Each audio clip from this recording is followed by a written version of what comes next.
Guys, the wait is over. Please give a huge round of applause for today's guests, Smart Sidana and Nikita Datta. This beat right here.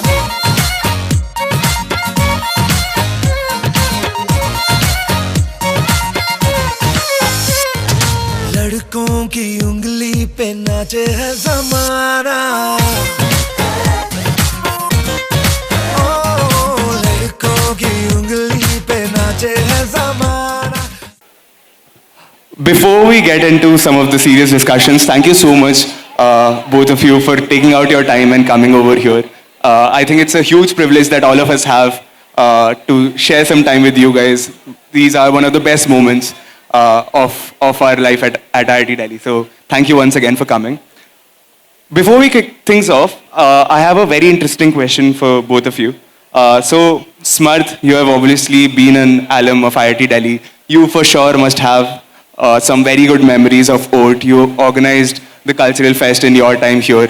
Tell us something about your time there. How was IIT Delhi for you? How was the culture of fest for you? And how do you feel coming back to your home? So thank you so much for having me here. But I think in terms of how is IIT, so can we please hear one round of applause for IIT Delhi? Guys, are we all IIT Delhi? Louder! This side isn't functional. Can we have hip hip hooray for IIT Delhi? Hip hip! Hip hip! Hip hip! And we all bleed IIT Delhi.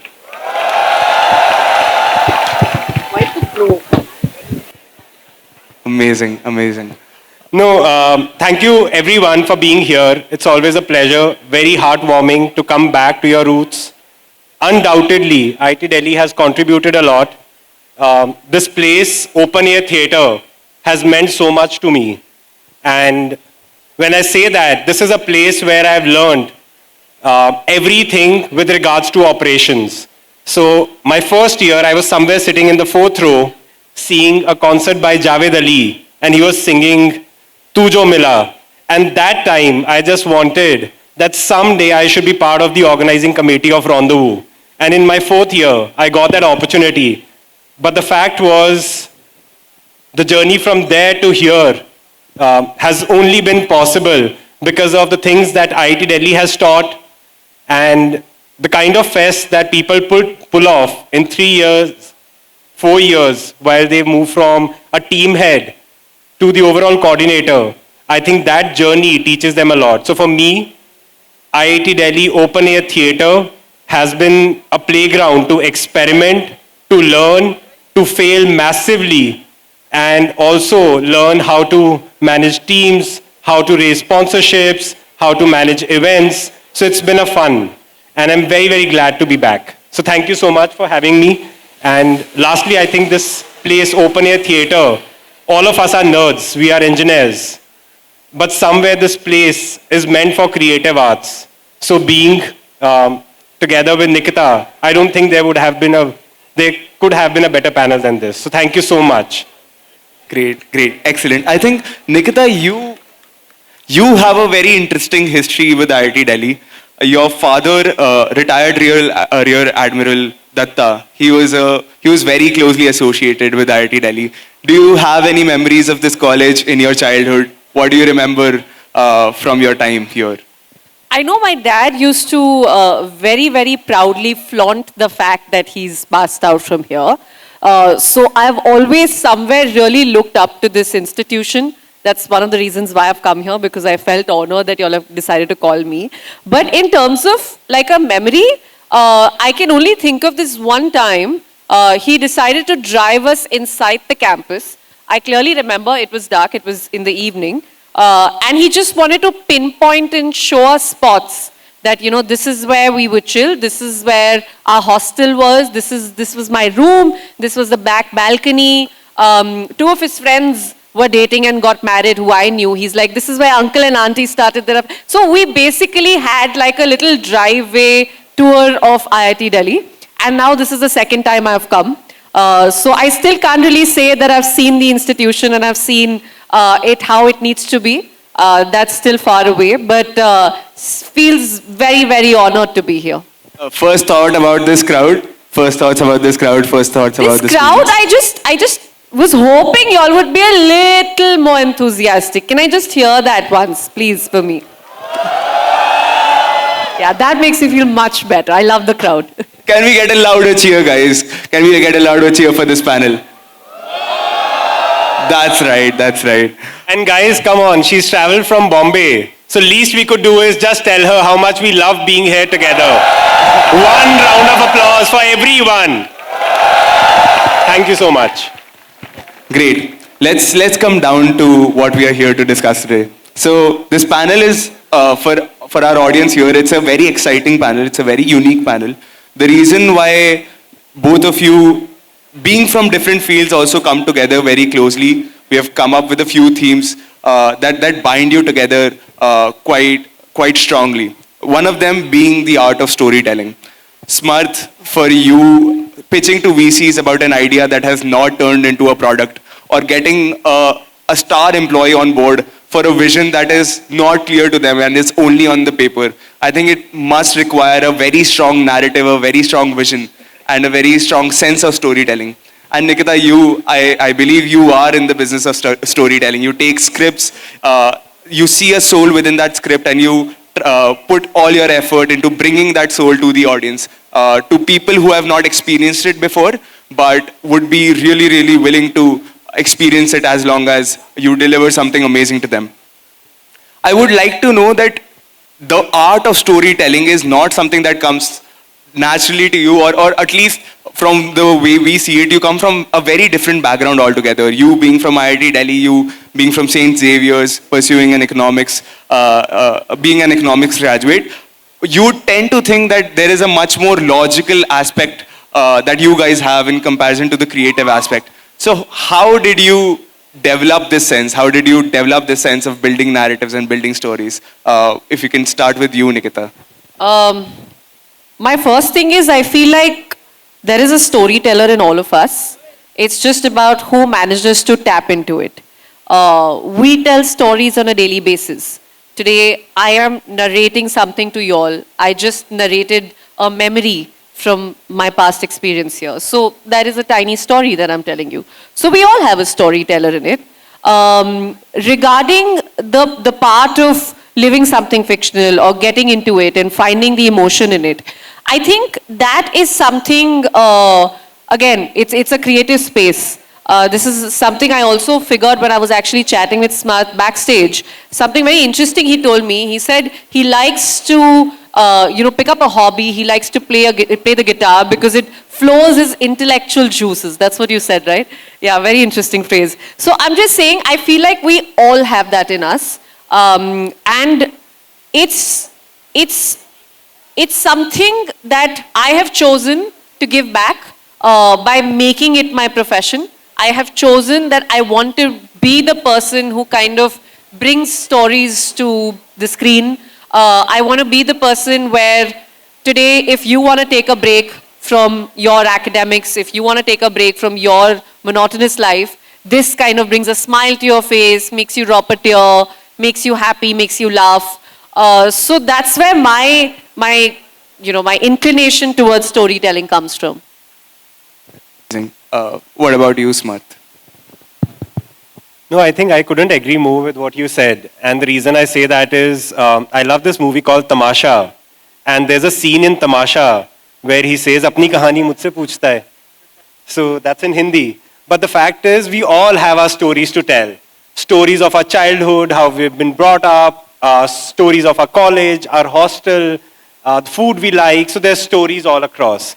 Now, some of us feel the need to share those and put ourselves out there, and the mediums are very different. So for some, it could be music. For some, it could be through characters, movies. For few, it's through building products. So we are all trying to express ourselves. One of the things I think the way you put across, so I draw a very sharp line in terms of, I don't think storytelling is same as building narratives. And the reason I say that is, when you get in the loop, in the trap of building narratives and building your PR, your marketing, you lose track of what you're actually building. Storytelling has to be very authentic. Now think of it in a way that when you're building a startup, storytelling is simple. It's actually 3 layers stacked. So first layer is, what are you solving for in terms of your clients?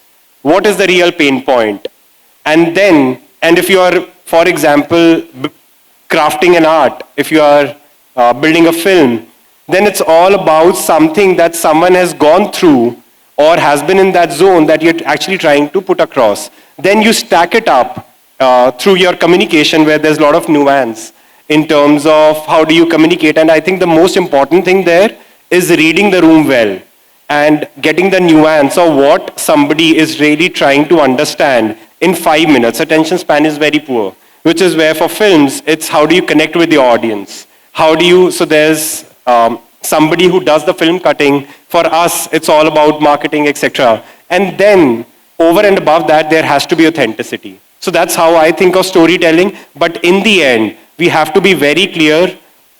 Do not build narratives. You get in that trap, you get lost. Build genuine stories. We all have that. Just put it out there. Wow, I think that clarifies a lot of things for us, but we'll go deeper into this idea of losing yourself and messing up, right? Both of you come from 2 different industries that has a lot of glory, but at the same time, a lot of chaos. And you, both of you are from some very disciplined backgrounds, right? You being an IIT Delhi alumni where there's a lot of academic rigor that goes behind, and then being at the board at BCG, having a job there prior to your startup. And Nikita, you being from a army background, being from the Navy background, having very strict rules and a strong code of conduct. How do you manage to keep that self of yours along with you in this chaotic world? I still see you running your marathons, still seeing you keeping that discipline in your life. And Smarth, you have always been disciplined in whatever venture you have been in. How do you make that discipline a strength and not lose it and make it a weakness in this chaos? So there's a little bit, I think, caveat there. So I think both of us have gone through a lot of academic rigor. I'm sure that at St. Xavier, she's gone through a lot of that. So both of us have gone through academic and discipline background. But if you want to start. No, go for it. I honestly don't know what to say on this, because I feel like it's something that's so inherited since childhood when you talk about discipline. But I want to add something onto that. I feel when I was a student, when I was in my first year of college, and I have to be frank here, I was pretty clueless what I wanted to do in life. Of course, my parents had lots of plans for me, but I was very confused. I was actually not very disciplined. I didn't really have a goal. I only became disciplined again when I started working. So there was a part of my life which was still about my 12th standard, which was under my parents, very disciplined. And boom, I get into college, and suddenly that discipline is gone because now there's no goal and there's nobody looking at you because I lived in a hostel. And then suddenly, without anyone saying something, the discipline came back the minute I started working. Because I realized how much I enjoyed working what I was. I enjoyed how much I wanted more of it, how much I wanted to grow in it. I myself wanted to do things that needed me to wake up early, that needed me to be at places in time, that needed me to live a certain life because I wanted to look a certain way. So all of this came on its own. I didn't have somebody standing in front of me with a stick saying that you need to wake up and run the marathon and you need to wake up and eat this, you need to eat this much protein, you need to be on a diet. No, I didn't have anybody do that to me. It all just happened because I started loving what I was doing, which had all of this involved. So when you talk about chaos, chaos is a part of the job. Whose job is not chaotic? I want to know one person's job profile that's not chaotic. I want to know one person's job profile that does not have situations pop up on an everyday basis. Everywhere in every person's life in their own way, there are situations.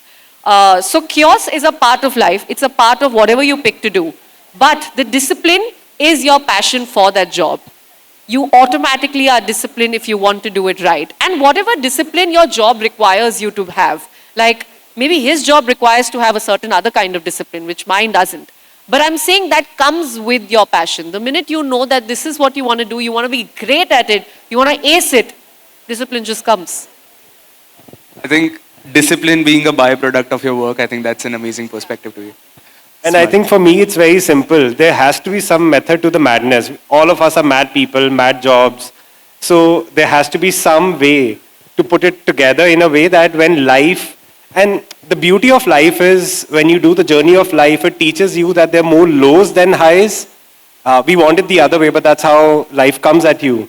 So to go through those lows and experience the highs, discipline and rigor are the only two tools by your side. So that's how I look at discipline in chaotic world. Organized chaos. Organized Yeah. chaos. That's a brilliant way to put it. I think Smarth, they have this very perfect image of you as a person. You are very ideal. They think you're very disciplined and things like that. Can you tell us something interesting about you, something that they might not know from your profile or from the way they see you right now? No, of course. So I think as Nikita mentioned a little bit, so there are a lot of things that everyone does on the side. People who have left brain more active, they try and do activities on the right side, and I do it. One sec, I'm going to interrupt you here. How many of you all know that Smarth actually has a very strong passion for music and also sings and plays an instrument? Amazing, amazing. Did you play when you were here at college? Were you a part of a club here? So during college I didn't, but over the last 1 year I've been trying to learn different things. So as part of that, yes, I do play. I sketch and I dance a little bit. So those are things that I try and do. Are you forcing us to play some music and have you dancing here? Because I think that's definitely going to... Look at that. Nobody wants to hear any motivation here. They want to watch you dance. No, I think then we should do it together.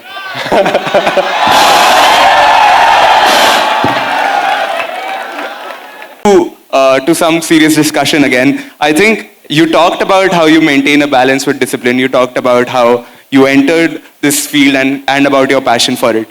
But as you become more successful here, it becomes a very vicious cycle, right? The loneliness that follows this sort of a success, this sort of glory, where you're at the end of the day, there is not a lot of people who can hold your hand and guide you, or maybe there's not a lot of peers that you can bank upon. How do you make sure that you keep your sanity along the way, and how do you ensure you keep an active peer group that keeps you grounded and ensure that the success that you are on does not ultimately lead to a lot of loneliness? I think my only thing whenever somebody asks this question is always that try and stay as rooted as you can and stay true to reality. Don't forget where you've come from. I mean, I still go back and I have friends from 15 years ago. I still have my college friends who I'm very, very close to.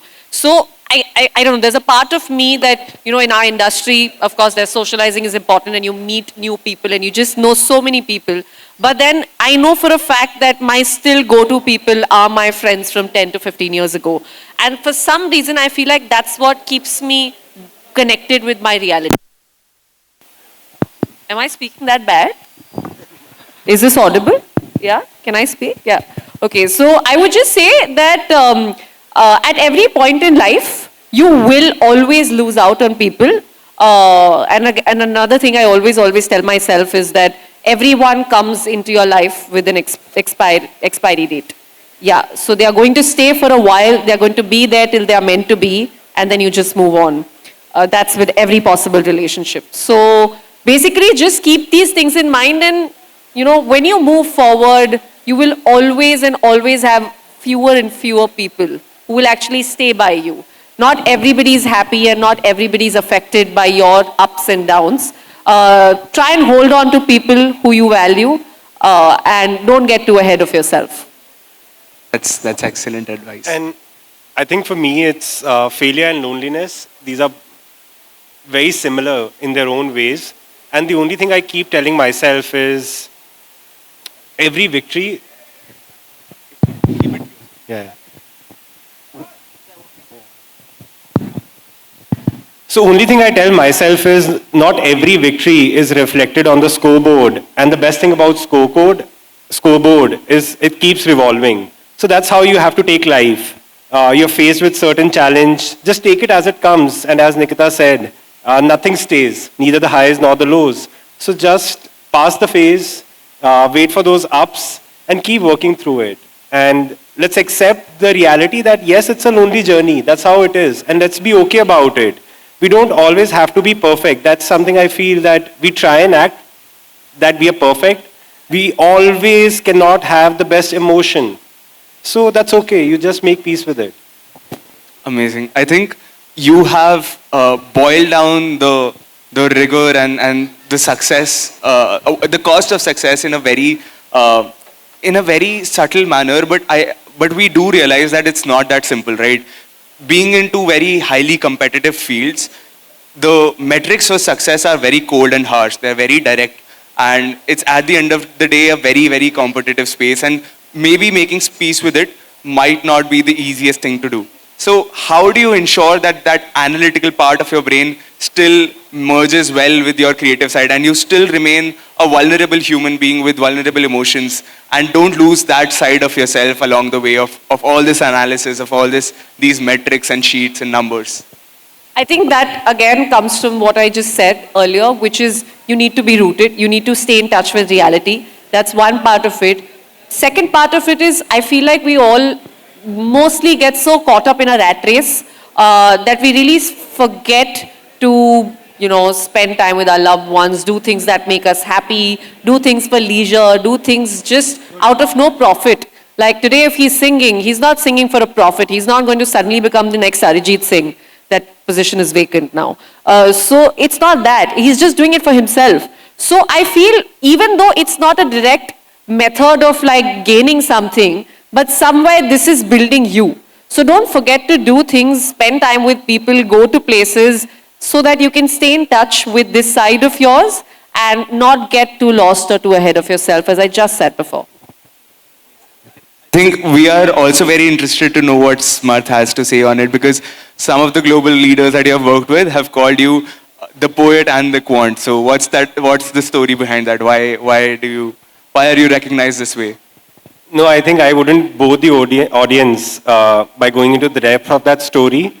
But eventually, look, somewhere we all have to understand, and everyone in the group, or most people, I assume, are engineers. Behind every number, every graph, there's a story. Behind every equation that we study, there's a law of nature.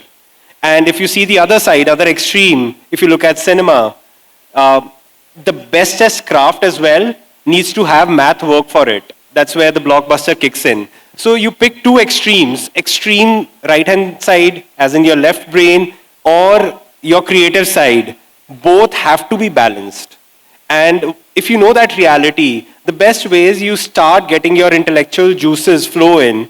Everyone is born with one side strong, but what you could do is cultivate the other side and nurture it and make it a very holistic point of view. Well, the good news is you do that, you become a very rounded personality because in the end, irrespective you're selling a product, you have to manage a team. You have to sell to people on the other side. And the beauty is people do business with people.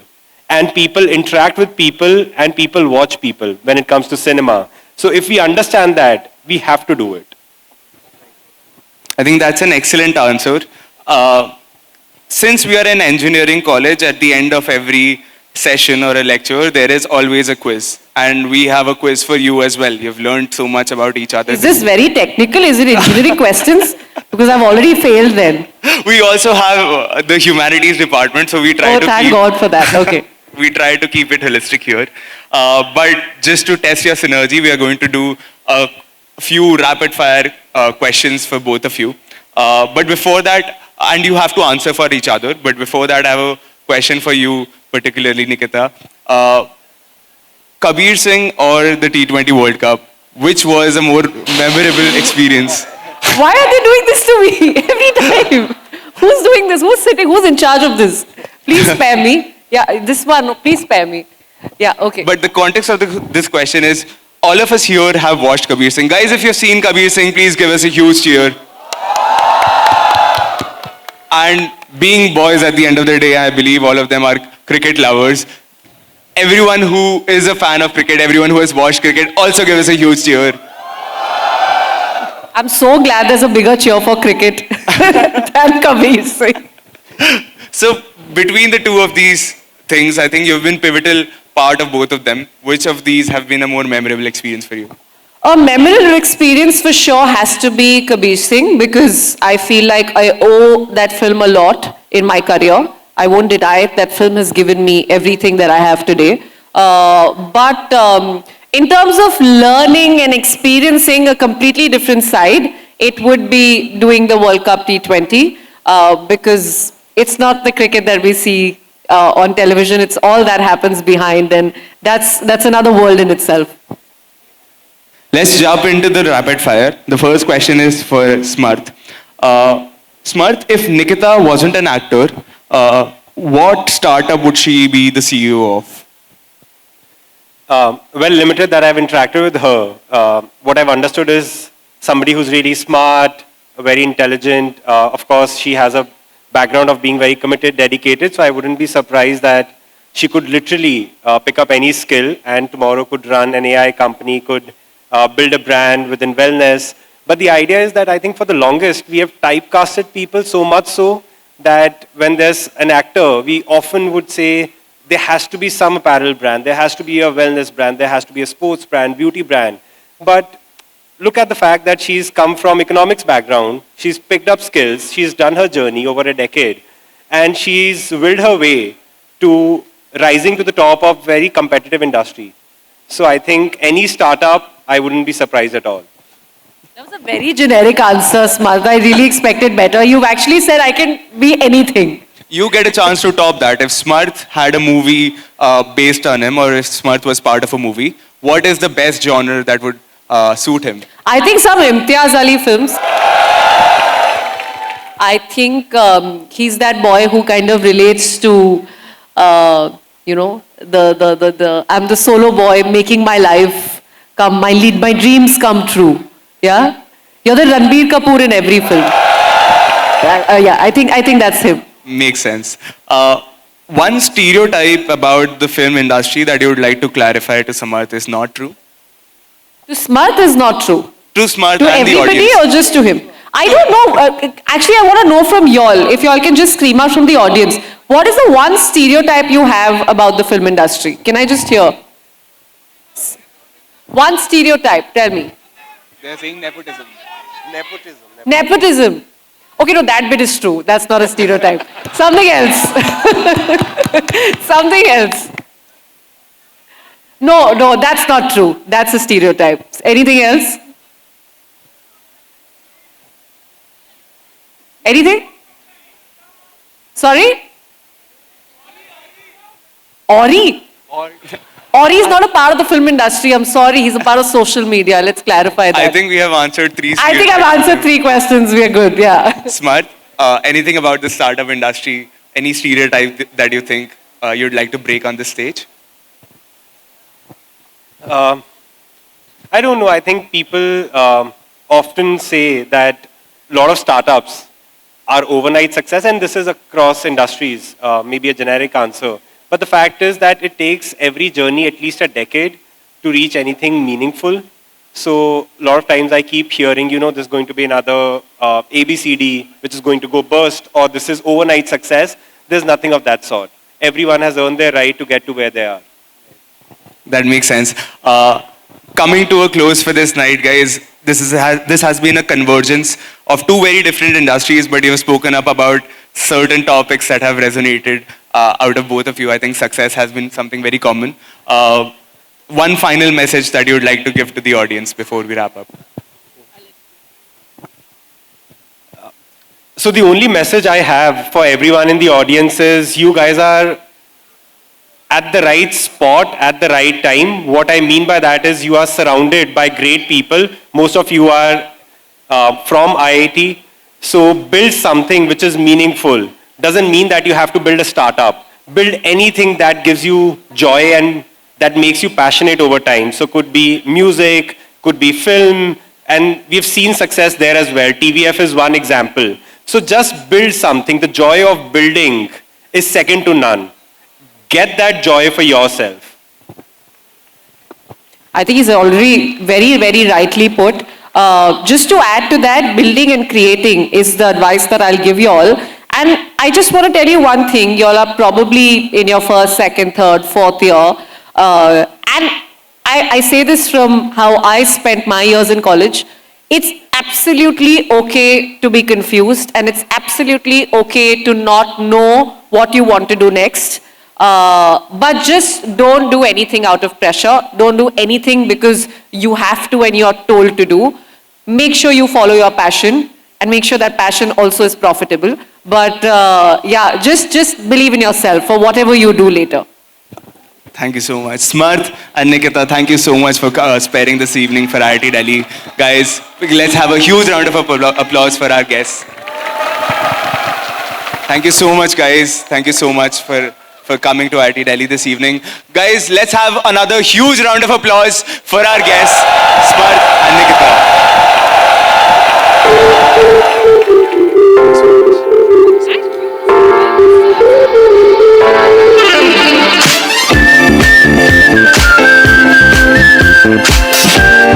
Thank you.